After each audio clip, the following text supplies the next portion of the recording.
Hurmatli aziz birodarlar, barchalarimizga ma'lumki, oldimizda bir necha kunlardan keyin inshaalloh Ramazon muborak kelyapti.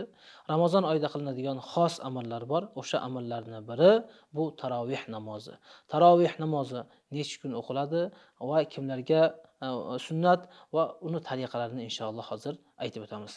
Birinchisi, tarovih degan so'zni tafsir qiladigan bo'lsak, tarovih degan so'z arab tilida tarvihatun degan so'zni jami. Ya'ni dam olishlik degan ma'noni bildiradi. Nima uchun tarovih namozi tarovih deb atalib qolgan? Sababi 20 rakat bir o'tirish bilan bir turish bilan o'qilmaydi, balki har tur rakatda ozgina dam olib o'qilganligi uchun tarovih deb nom berilgan. Albatta, tarovih namozining hukmi sunnatul muakkada. Sunnat muakkada degani har bir balog'atga yetgan erkak-yu ayol o'qishligi zarur. Ya'ni bu vojibga yaqin bo'lib hisoblanadi. Ikkinchi masala, jamoat bilan o'qishlik zarurmi, zarur emasmi? Albatta, jamoat bilan o'qiladigan bo'lsa, bundan ham go'zal bo'ladi. Sunnat muakkada alal kifaya deb qo'yadi. Ya'ni bir qishloqda hammasi, bir qishloqning ahli hammasi uyda o'qib turib, jamoat bilan bironta odam o'qimasa, barchasi gunohkor bo'ladi. Lekin bir nechalari jamoat bilan o'qib, bir nechalari ba'zi bir sabablarga ko'ra ulgurmay qolsa, unda qolganlaridan soqit bo'ladi. Lekin har bir qishloq va shaharda albatta eng kamida bir jamoat bo'lishligi zarur. Keyingi masala, tarovih namozini ayollar ham o'qiydimi? Ha, albatta ayollar ham o'qiydi. Lekin ular alohida jamoat bo'lmasdan alohida uylarida o'qiydi. Va azizlar, tarovih namozi 20 rakatdan iborat.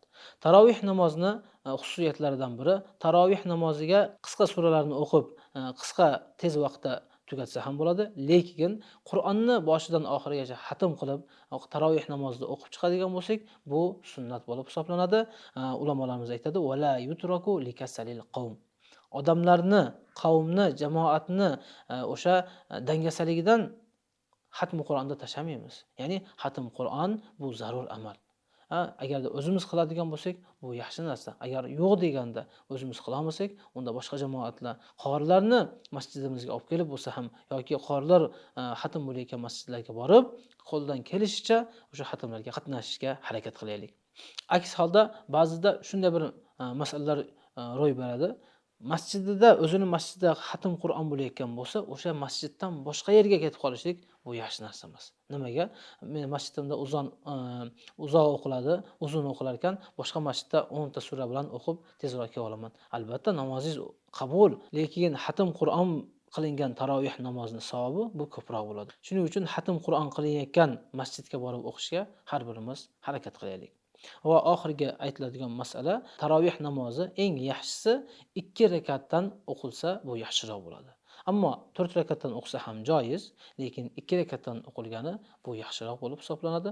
Alloh subhanahu va taolo barchalarimizga o'sha tarovih namoziga qatnashib, xatm Qur'onlarga qatnashga Alloh taolo imkoniyat bersin. Assalomu alaykum va rahmatullohi va barakatuh.